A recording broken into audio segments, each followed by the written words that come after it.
ለአንዴና ለመጨረሻ ጊዜ ሳንወድቅ ከእግዚአብሔር ጋር መጣበቅ የሚፈልግ ሰው ካለ ያለን ሁሉ ሽጠ ተከተለው። አለኝ የምትለውን ነገር በሙሉ ለእግዚአብሔር ስጠው፣ ራስህንም ስጠው ብትችል።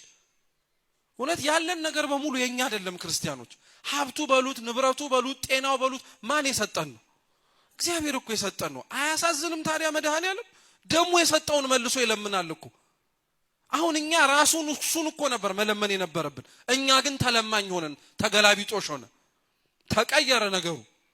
ባለጸግነት ከእግዚአብሔር ስጦታዎች አንዱ ነው እንጂ ብቸኛው አይደለም።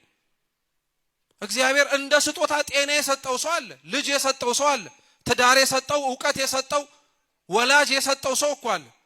ባለጸጋ ወደ እግዚአብሔር መንግስት ለመግባት ይከብደዋል ማለት ከእግዚአብሔር የተቀበለውን ነገር ለእግዚአብሔር መልሶ መስጠት የሚከብደው ሰው የእግዚአብሔር መንግስት እንዴት ይወርሰዋል?